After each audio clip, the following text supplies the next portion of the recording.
Thanks, Courtney. Good morning, everybody. Glad to have everybody here with us this morning. We'll spend the next probably 40 minutes or so and take a look at why long-term care matters. It's pretty obvious, I think, that it does, but we will visit that as well. And I just want to make sure that we've got recording going on, and we do, so that's all good news. Great, great, great. So, long-term care matters. I've done this presentation a few times over the last 5 years, so I'd kind of issue a challenge right at the start before I actually get into, okay, and I'm being told that my screen isn't showing by my technical director. So, all right, now it is showing. Thanks, Courtney. A little rusty on the webinar process here. Haven't done that many of them this year. Anyway, as I said a few minutes ago, I've done this webinar before, okay? So if you've been on this webinar before and you haven't written long-term care in the aftermath of it, you really need to have a conversation with yourself in the mirror and find out why that's not happening, because there's a lot of good information here, but there isn't anything magic that I'm going to tell you today, because if you don't ask the questions, if you don't initiate the conversation, none of what I'm going to tell you today is going to matter. All right, so I'm going to take a brief trip into the Wayback Machine. In 2015, I was on a business trip and was flying back to Seattle from New York, and I just had settled into, I was on a nice, comfortable, big 767. I was over on the window side here, and I had just settled into my airline seat. A really frayed-looking guy hurried down the aisle at the last minute, and he plopped down next to me, and he had papers and all kinds of stuff hanging out of his pocket and his briefcase and everything else. We did a little small talk exchange there, and over the course of maybe the next 3 or 4 minutes, I happened to get a look on his briefcase at his business card, and he was an agent for a big life insurance company. And one thing I knew with a 5.5-hour flight in front of me is that I didn't want to spend the next 5 hours talking about life insurance. All right. So I grabbed my Dr. Dre, my Beats headphones, which are nice and comfortable, popped those babies on, and in no time at all, I was in the middle of my book.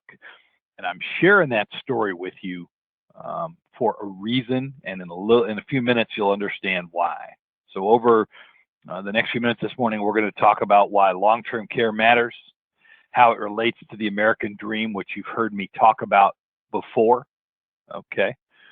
And talk a little, so we start the conversation with what is the American dream, okay? If I asked everybody on the call here this morning, and I've had this conversation and done this presentation in front of meeting rooms full of agents, and if I asked 24 of you what your belief about what the American dream was or what you think it is, I would probably get as many different answers as the number of folks that I asked. Okay, and this was a phrase that was actually coined by a guy named John Truslow Adams many years ago. Okay, and so I guess my question to you is, do you think that Mr. Adams believed the American dream to be saving like crazy for 40 years while you are in the workforce, and then using that money to pay for health care after you retire? That's a pretty simple and straightforward question, and I think the answer is also pretty simple and straightforward, okay? The American dream is a comfortable, well-funded, event-filled retirement, okay? But the truth of the matter is, and this is where we come in, all right? Only 10% of the workforce is taking steps to protect that American dream. They all want to live it. Most of them don't understand that it is at risk, which is where we come in, okay?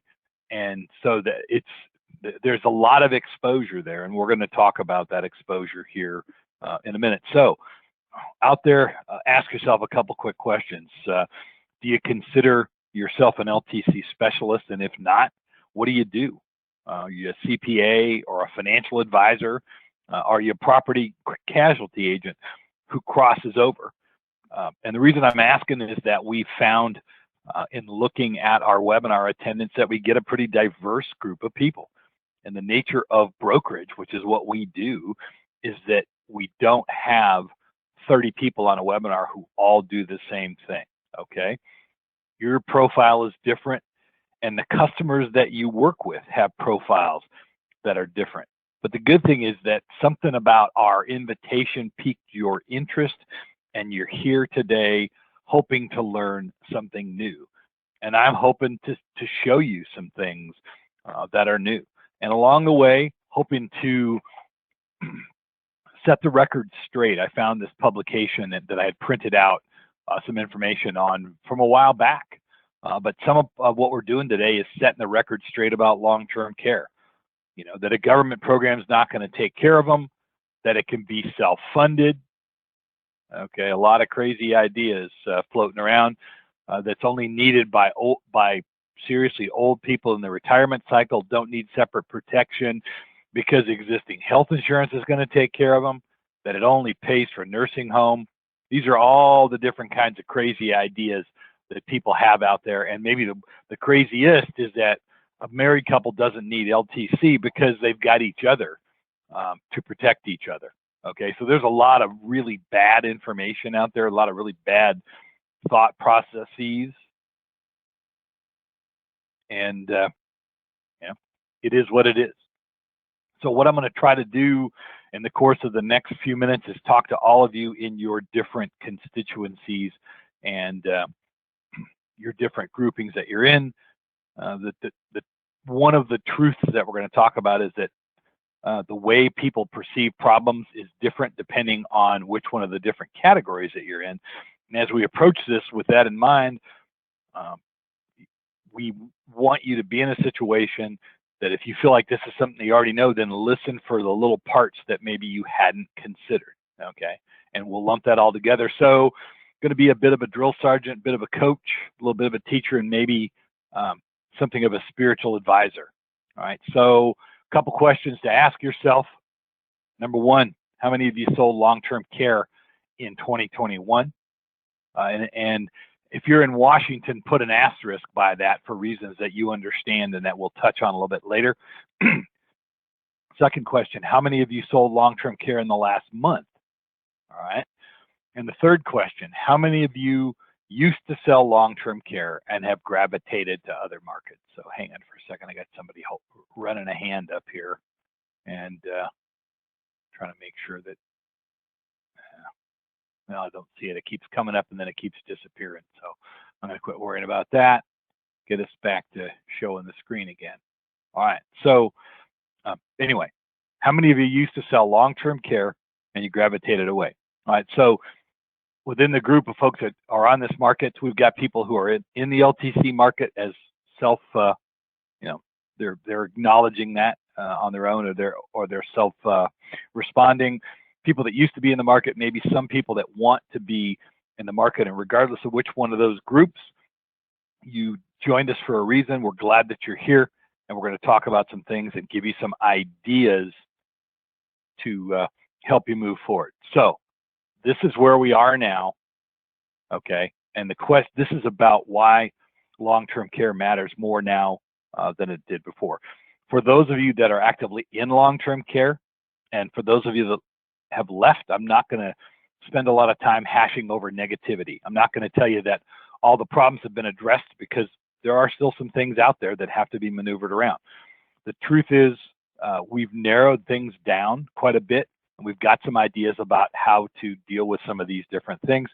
We've been doing this kind of thing, talking to agents, for more than 40 years. Back in the day, it was face-to-face. We would have large group meetings all over the country. Our trainer, Dennis Reiner, would fly in. We used to call it jokingly Dennis Reiner and the Rockettes one night only. Okay, now agents prefer webinars. That's why we're here this morning, taking advantage of technology. There's been some contraction in the market, and we can, you can see that from agent numbers. You can also see it from carrier numbers, but that does present us with some advantages. Okay, we've got fewer carriers. We do have a better and more diverse product set, and for the most part, The rates appear to be as stable as they've ever been. Okay. And another truth involved in today is that no solution is the right solution for everybody. No reason to get defensive about that. We're here to show you ways to be more comfortable and effective with multiple solutions. And despite what you might have heard or you might have said, there's a huge market here and there's a gigantic need to help people, which we're going to look at here shortly. There's a purpose, and that's been the case for 40 years. We're still here. Okay. There's never been a greater proponent of long-term care insurance than AIM. And that's a position that we've had for a long time.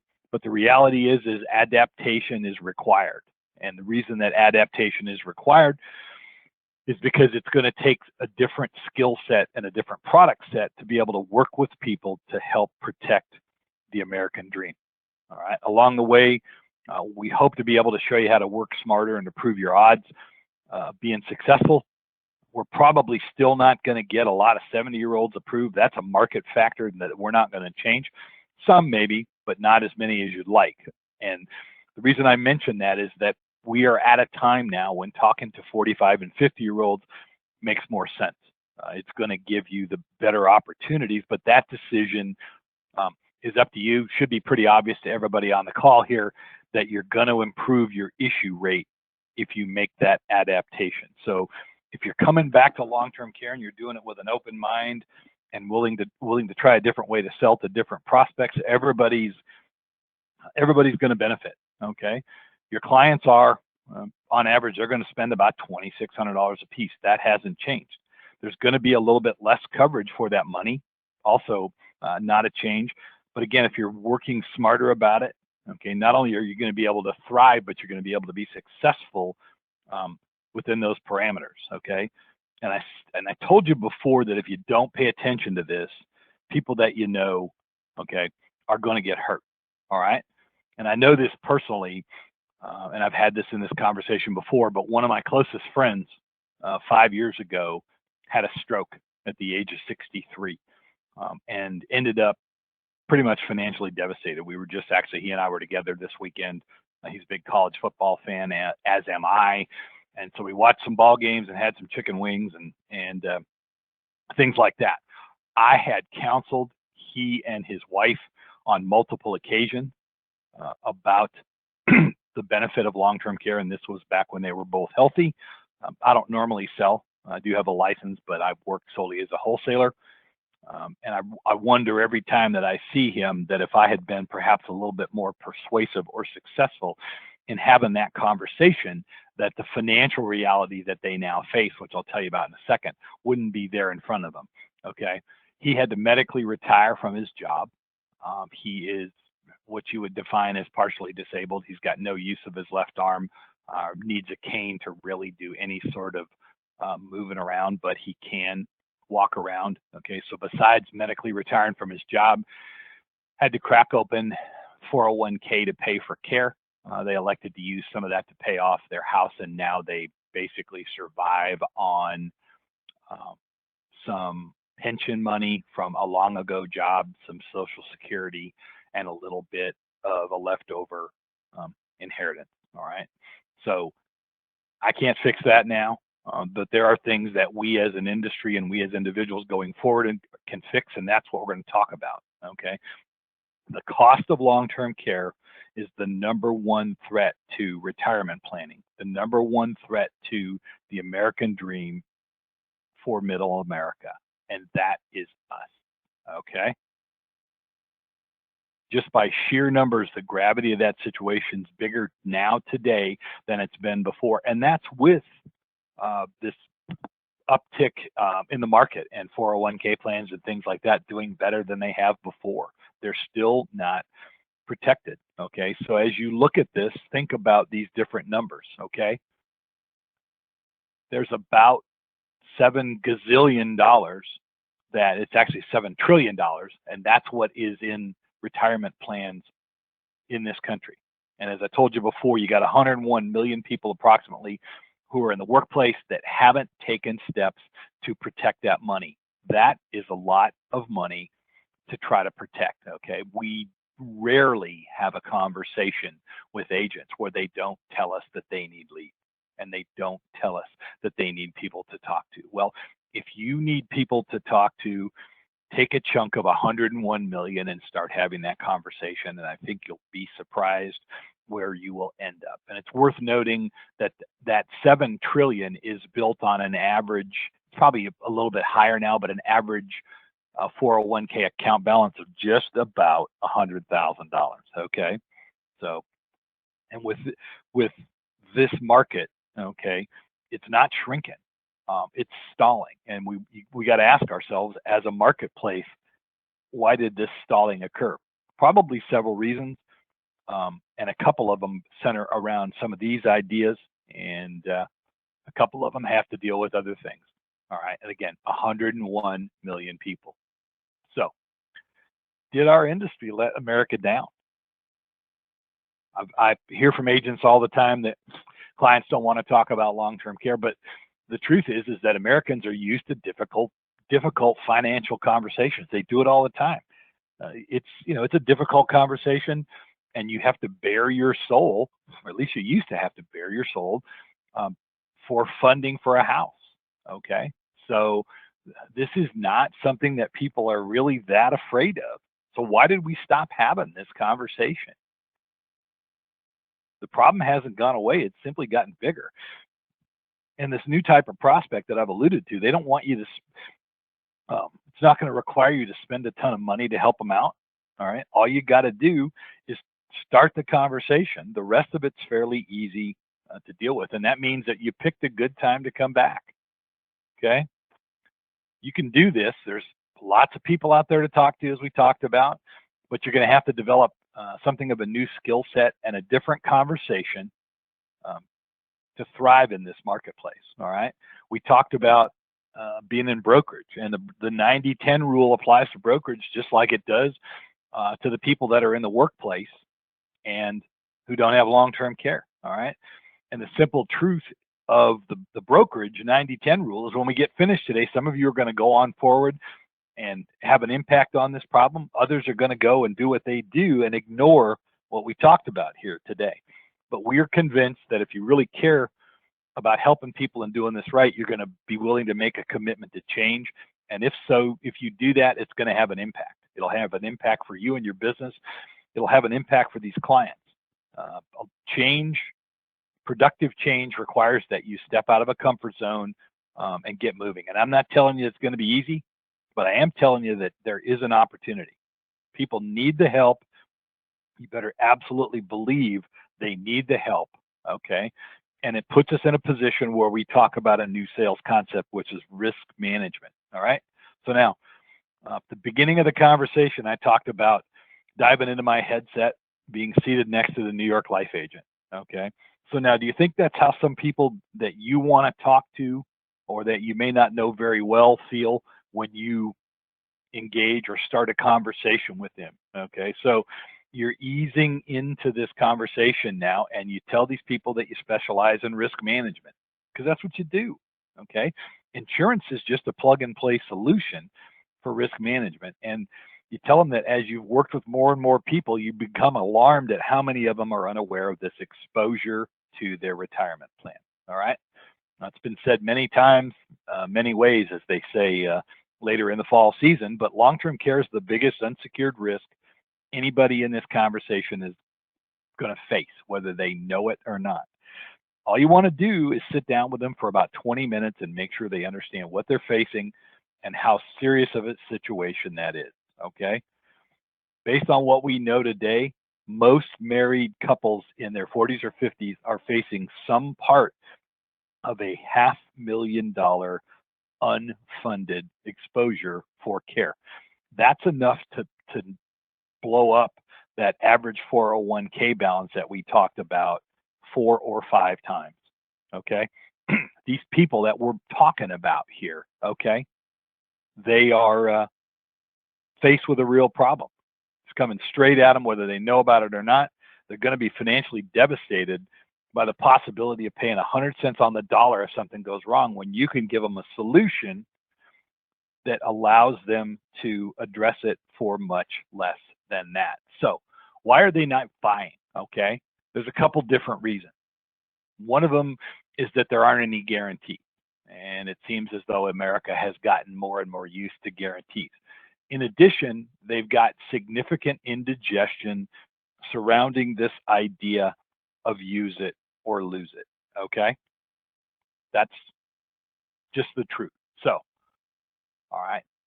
A couple things for you to keep in mind. There's been some surveys done in this space, and what has happened when those surveys were done is that they found out staggering numbers of non-respondents, non-engagers in long-term care conversations have issues about use it or lose it, and they have issues about some of these other kinds of things. You got about 86% of a very, very, very substantive chunk of people who have concerns about using it or losing it.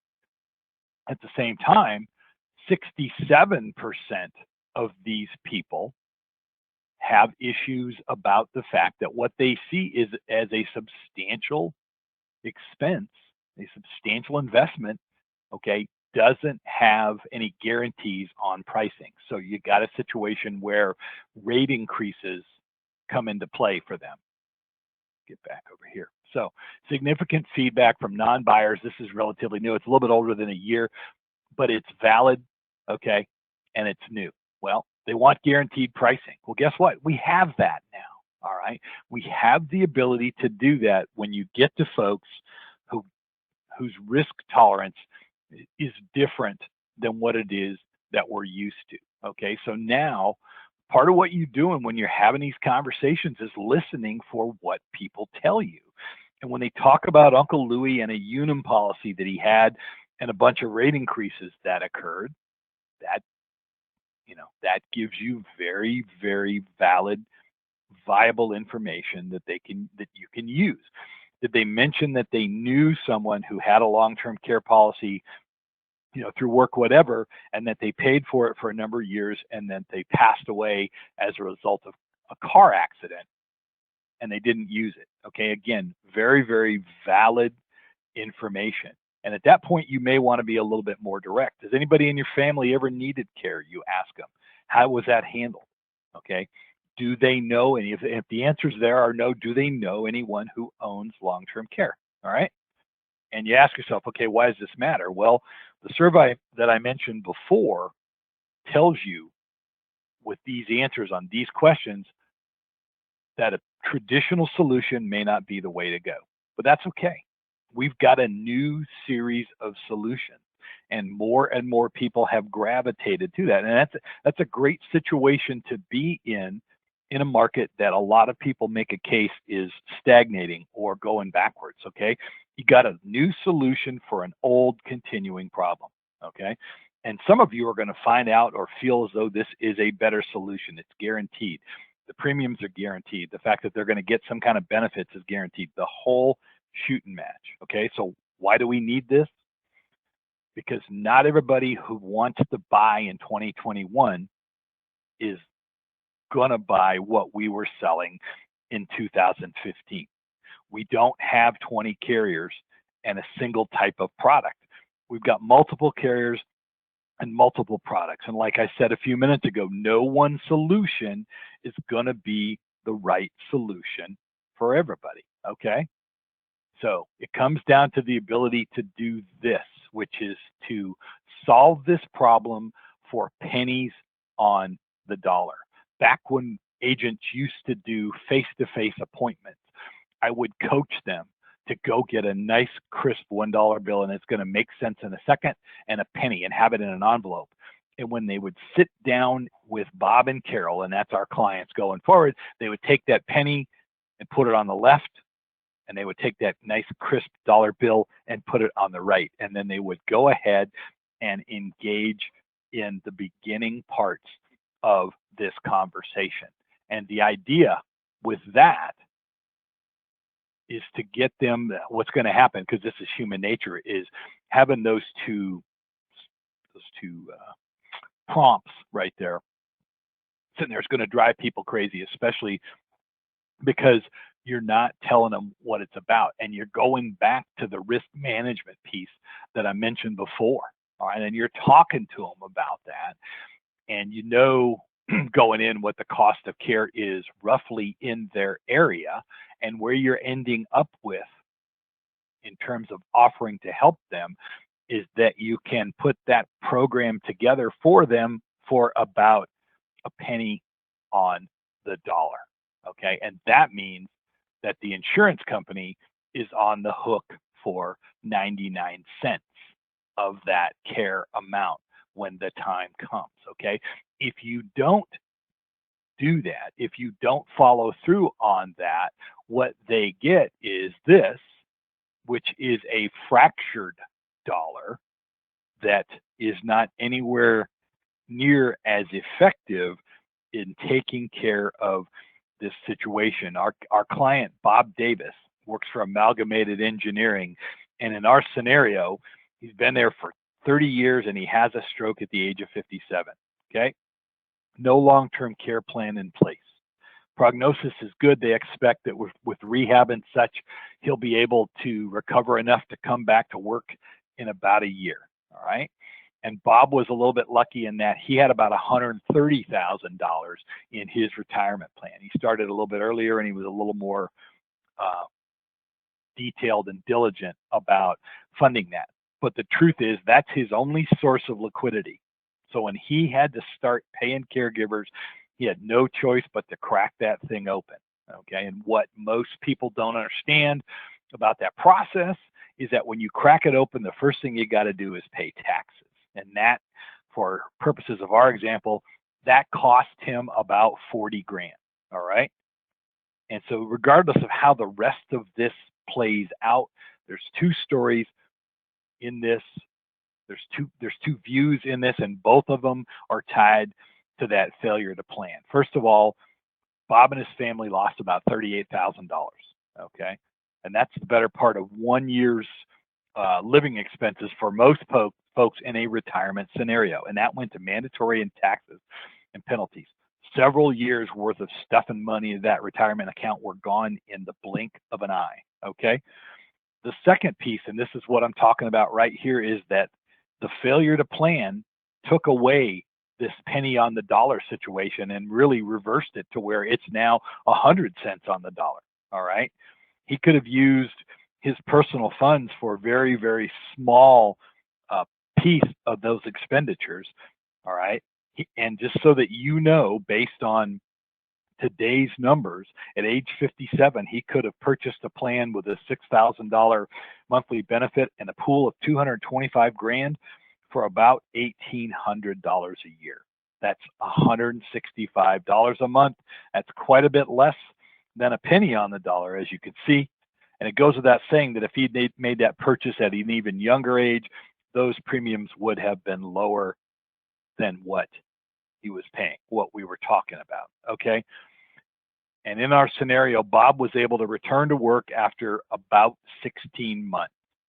When he came back to work, his 401k plan balance was $14,000. That, ladies and gentlemen, is why long-term care matters. Okay. So, as I talked about a minute ago, we are now in a situation where we've got access to multiple types of solutions. All right. That's a great thing.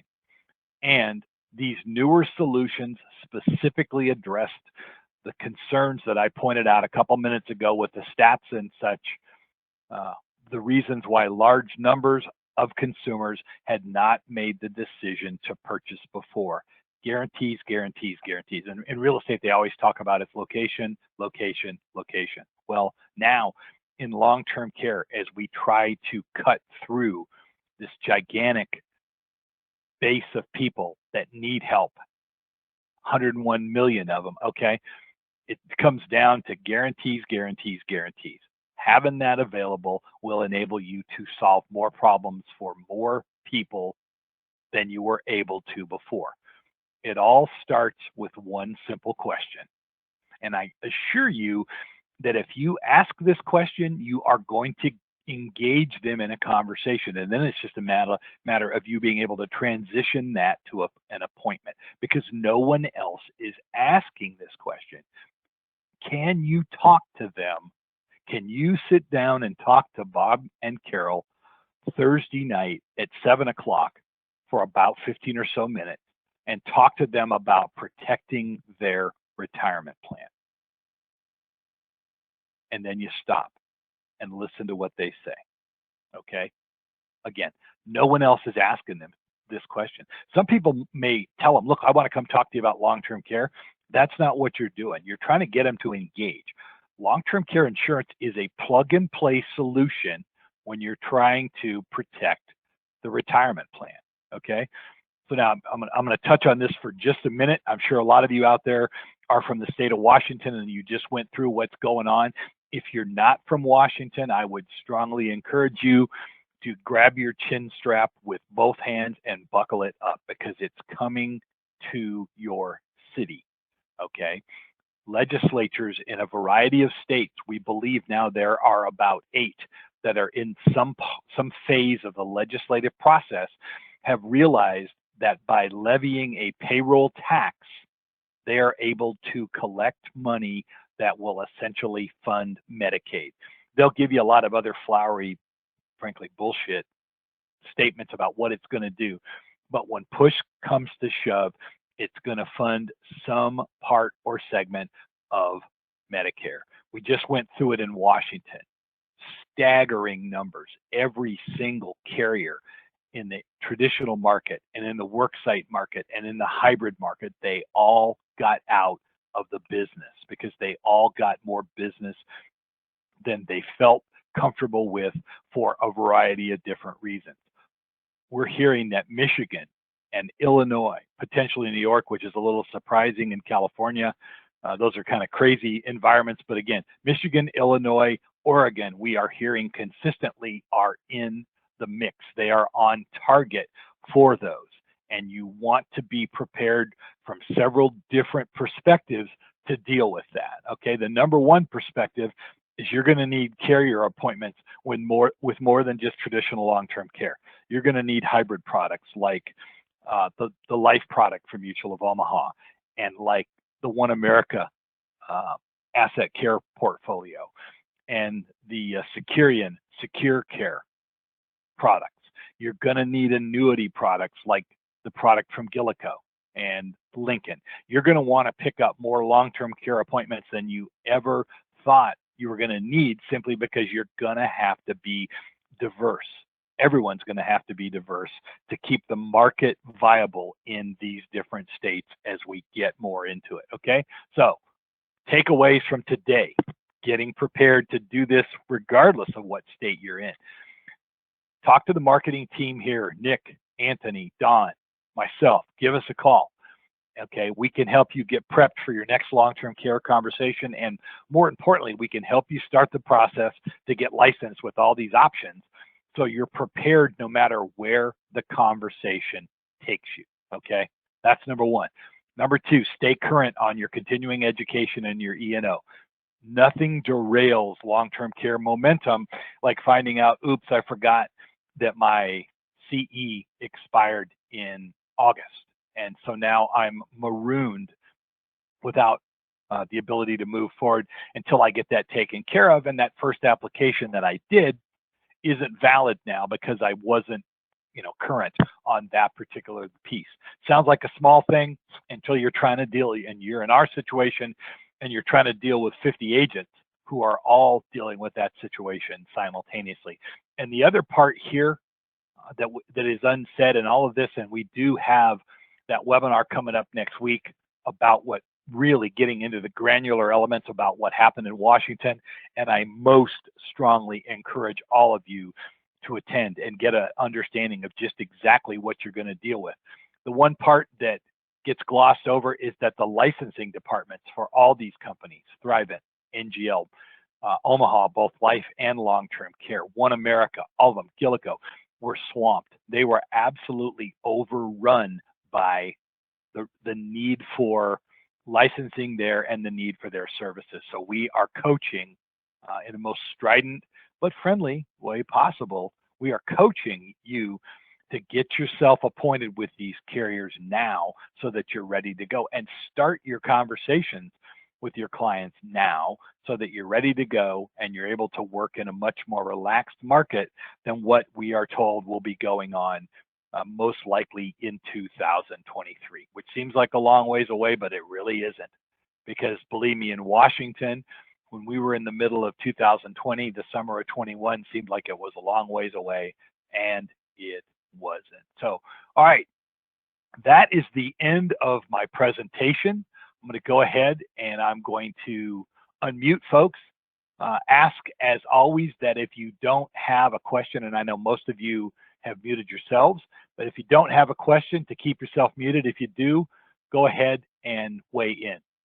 Again, we will be processing this recorded webinar and we'll be posting it on our website later today. Courtney takes care of that. She does a phenomenal job of it.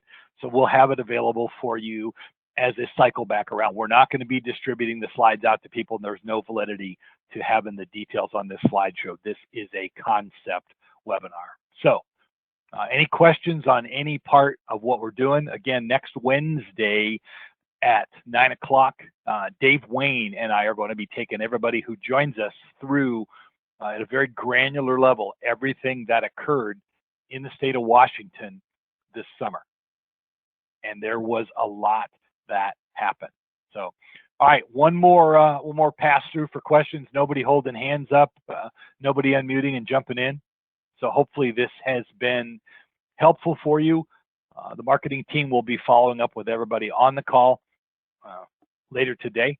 We'll answer any questions that you've got. We'll work with you to get contracting started for the pieces, parts of this big equation that you don't have, and take care of anything else that we can do. So again, no questions. That's, I guess, that's the webinar version of a no-hitter. Glad for that. Glad you joined us, and we will look forward to talking to you later today. The team will, and I will look forward to seeing everybody on next Wednesday's review of the Washington LTC Trust Project. Thanks, everybody. Have a great day. We'll be in touch soon. Bye now.